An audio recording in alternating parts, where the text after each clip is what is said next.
အုတ်တင်ညိုလေးဟာတကူလုံးကိုတစ်တီးယိုတွေနဲ့တုပ်လိမ့်လိုက်ပါတယ်။ပြီးတော့တောအုပ်ထဲကိုပြေးသွားတာပေါ့။ဒါပေမဲ့တကိုင်းတစ်ခုနဲ့ညှိမိသွားပါတယ်။ကန်ကောင်းကျင်တော့ဖားပြုတ်ကြီးတစ်ကောင်ကသူ့လမ်းကိုပိတ်စီးထားမိလို့သူရက်သွားနိုင်ခဲ့ပါတယ်။ဒါပေမဲ့ဖားပြုတ်နှစ်ကောင်ကသူတို့ပါဇက်ထဲကတီကောင်တစ်ကောင်ကိုလူပြီးရန်ဖြစ်နေကြတာပါ။ဒါနဲ့အုတ်တင်ညိုလေးကလည်းဖားပြုတ်တွေကိုလိုက်အတူကိုးပါတော့တယ်။မမျှော်လင့်ပဲဖားပြုတ်တစ်ကောင်ကသူ့ပါဇက်ကိုပိတ်ညစ်လိုက်ပြီးနောက်တစ်ကောင်ကတော့သူ့ထဲကိုလေတွေစပြီးမှုတ်သွင်းပါတော့တယ်။ဘာဖြစ်မှန်းတော့မသိလိုက်ခင်ပါပဲ။သူဟာမီးပုံပြန်တစ်လုံးလိုလွင့်ထွက်သွားပြီးတောအုပ်ထဲမှာမျောပါသွားပါတော့တယ်။နောက်ဆုံးတော့မြေပြင်ပေါ်ကိုပြုတ်ကျလာခဲ့ပေမဲ့သူ့ရဲ့အယောင်တွေအားလုံးကတော့ကွာကြကုန်ပါပြီ။ဖားပြုတ်နှစ်ကောင်ကအုတ်တင်ညိုလေးကိုလှောင်ရဲကြပြီးသူလည်းစိတ်ကြက်လက်ပြက်နဲ့ရှောက်ထွက်လာခဲ့ပါတယ်။တောထဲမှာသူရှောက်သွားနေရင်အုတ်တင်ညိုမလေးတစ်ကောင်ကိုတတိထားမိသွားပါတယ်။သူဟာထိုအုတ်တင်ညိုမလေးနောက်ကိုလိုက်သွားပြီးလမ်းတစ်လျှောက်လုံးမှာရှိတဲ့ပန်းပွင့်တွေအပင်တွေနဲ့အယောင်တူအောင်လိုက်ပြီးရောနှောပုံွယ်ခဲ့ပါတယ်။အုတ်တင်ညိုမလေးကနွယ်ပင်တစ်ပင်ကိုဆွဲပြီးအပေါ်တက်သွားတာကိုသူစောင့်ကြည့်နေခဲ့ပါတယ်။သူမကိုအတုကိုးဖို့စူးစမ်းရင်းသူလည်းနွယ်ပင်တစ်ပင်ကိုလိုက်ဆွဲလိုက်တာ။ရုတ်တရက်ဆိုသလိုတစ်ပင်ပေါ်ကိုရောက်သွားပါတော့တယ်။အုတ်တင်ညိုမလေးကသူ့ကိုတခြားတောရင်းတတော်ဝါလေးတွေနဲ့မိတ်ဆက်ပေးခဲ့ပါတယ်။အဲဒီမှာခေါင်းပေါင်းဖြူဆောင်ထားတဲ့အုတ်တင်ညိုစပုံမှုတစ်ကောင်ကပိုးမွားတွေကိုกินနေပြီးသူ့ကောင်းကိုအနောက်ဖက်နောက်လိုက်တိုင်းအယောင်တွေပြောင်းလဲနေပါတယ်။နောက်ထပ်အုတ်တင်ညိုတစ်ကောင်ကတော့ပကြီးဆွဲနေပြီးသူ့ရဲ့ပတ်ဝန်းကျင်နဲ့လိုက်ဖက်အောင်အစိမ်းရောင်ပြောင်းလဲနေပါတယ်။တခြားအုတ်တင်ညိုတွေအားလုံးကအယောင်တွေကိုအလွယ်တကူပြောင်းလဲနိုင်တာကိုသူသတိပြုမိသွားပါတယ်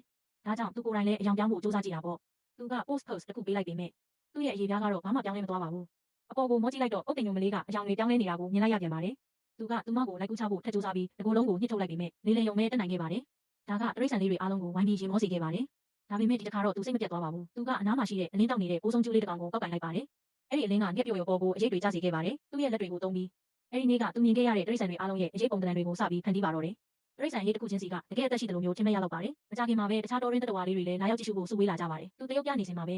သူ့ရဲ့အရေးပြားဟာတောက်ပတဲ့အယောင်သွေးစုံတွေနဲ့စပြီးလင်းလက်လာပါတော့တယ်။တကယ်ကိုရင်သက်ရှုမောဖွယ်ပါပဲ။ပြီးတော့ဒါဟာပထမဆုံးအကြိမ်ဖြစ်အားလုံးရဲ့လက်ကုပ်တံတွေကိုရရှိခဲ့ပါတော့တယ်